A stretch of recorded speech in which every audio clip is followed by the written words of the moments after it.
السلام علیکم پیارے بچوں اور ساتھیوں، آج کے زبردست جائزے میں آپ سب کو خوش آمدید۔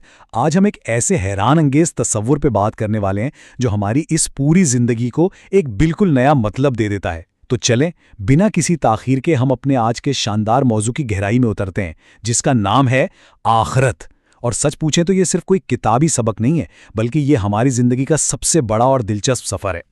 اب اس سے پہلے کہ ہم مزید آگے بڑھیں، ذرا ایک لمحے کے لیے رک کر سوچیں کہ آخر ہماری زندگی کا اصل مقصد ہے کیا؟ ہم سب اس دنیا میں کیوں آئے ہیں؟ اور ہمارا یہ روزمرہ کا سفر آخر ہمیں لے کر کہاں جا رہا ہے؟ کیا ہم بس یوں ہی کھا پی کر بڑے ہونے کے لیے پیدا ہوئے ہیں؟ بالکل نہیں۔ ہر شاندار کہانی اور ہر بڑے سفر کی طرح ہماری زندگی کے اس سفر کی بھی ایک بہت بڑی اور حتمی منزل ہے۔ ہماری درسی کتاب کے باب ایمانیات میں اسی بات کو بہت خوبصورت انداز میں سمجھایا گیا ہے۔ آج ہم ان صفحات میں چھپے اسی شاندار نقشے کو سمجھیں گے جو عقیدہ آخرت کی اہمیت کو بیان کرتا ہے۔ ہم عموماً بس کتابیں پڑھ کر گزر جاتے ہیں نا، لیکن آج ہم ان الفاظ کے پیچھے چھپے ہوئے زندگی بدل دینے والے رازوں کو ایک ساتھ دریافت کریں گے۔ تو سب سے پہلا سوال، یہ آخرت دراصل ہے کیا؟ دیکھیں، آخرت پر ایمان لانے کا سیدھا سا مطلب یہ ہے کہ ہم یہ جان لیں کہ یہ دنیا، یہ کھیل کود، یہ سب ہمیشہ کے لیے نہیں ہے، یہ وقتی ہے۔ اللہ پاک نے ہم سب کو یہاں ایک بہت ہی تھوڑے سے وقت کے لیے بھیجا ہے، اور ایک دن ایسا ضرور آئے گا جب یہ دنیا ختم ہو جائے گی، اور پھر اللہ پاک کے حکم سے تمام انسانوں کو دوبارہ زندہ کیا جائے گا، تاکہ ہمارے تمام کاموں کا، چاہے وہ اچھے ہوں یا برے، ان کا پورا بدلہ دیا جائے۔ اب ذرا ان دو زندگیوں کا موازنہ کر کے دیکھتے ہیں۔ ایک طرف یہ موجودہ دنیا ہے جو محض ایک مدت ہے، یعنی ایک بہت ہی چھوٹا سا عرصہ، اور دوسری جانب آخرت کی زندگی ہے جو کبھی ختم نہیں ہوگی، ہمیشہ کی زندگی۔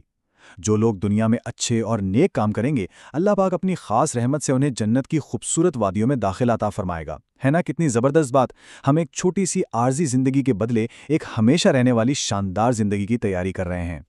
تو چلیے زندگی کے اس عظیم سفر کے کچھ بنیادی اصولوں اور مقاصد پر بات کرتے ہیں۔ اگر ہم اپنی زندگی کو ایک کمپاس یا قطنما کے ذریعے سمجھنا چاہیں تو اس کے 4 بڑے مقاصد بنتے ہیں۔ پہلا مقصد اپنے ہر کام سے اللہ پاک کو راضی کرنا۔ دوسرا، ہر اس بات سے خود کو بچانا جس سے اللہ ناراض ہو۔ تیسرا، ایسے اچھے اعمال کرنا جو سیدھا جنت کی طرف لے جائیں۔ اور چوتھا، ان تمام برے کاموں سے دور رہنا جو نقصان اور دوزخ کی طرف لے جانے والے ہوں۔ اگر ہم روزمرہ زندگی میں بس ان 4 باتوں کا خیال رکھ لینا تو یقین مانیں ہم کبھی اپنا راستہ نہیں بھٹکیں گے۔ اسی بات کو قرآن مجید کی سورۃ الملک میں کیا خوبصورت انداز میں بیان کیا گیا ہے۔ ارشاد باری تعالیٰ ہے کہ وہ جس نے موت اور زندگی کو پیدا کیا تاکہ تمہاری آزمائش کرے کہ تم میں کون زیادہ اچھے عمل کرنے والا ہے، اور وہی بہت عزت والا، بہت بخشش والا ہے۔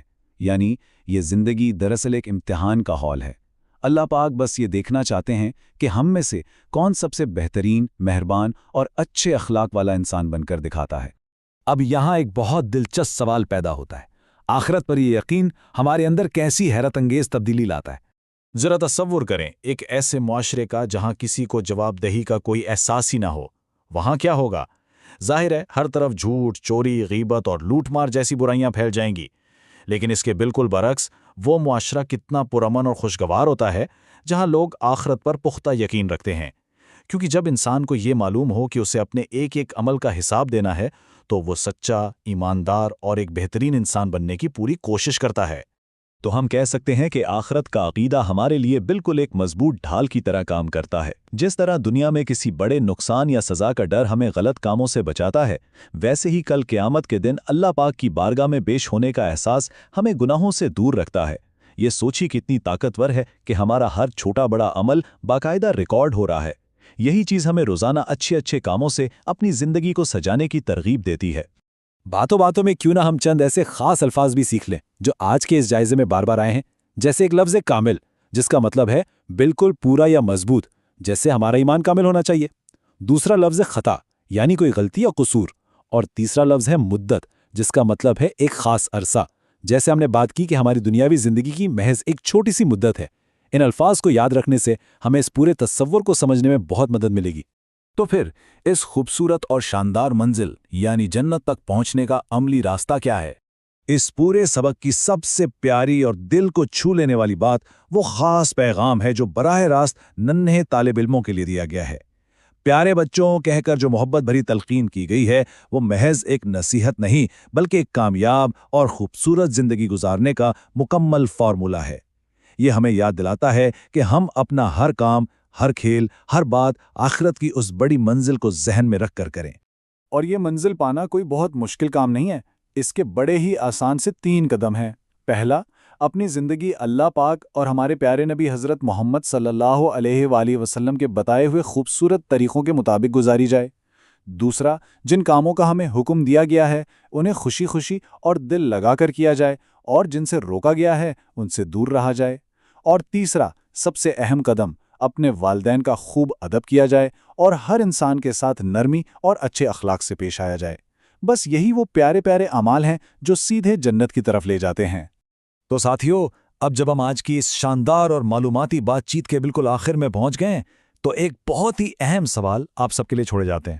ذرا دل میں سوچئے، آج آپ ایسا کون سا ایک نیک اور چھوٹا سا کام کرنے والے ہیں جو جنت کی اس خوبصورت منزل کی طرف آپ کا اگلا قدم بنے گا؟ کیا وہ اپنے کسی دوست کی مدد کرنا ہوگا، والدین کی کوئی بات ماننا ہوگا، یا بس مسکرا کر کسی کو سلام کرنا؟ یاد رکھیے، آپ کا ہر چھوٹا سا اچھا عمل اس عظیم سفر میں شمار ہو رہا ہے۔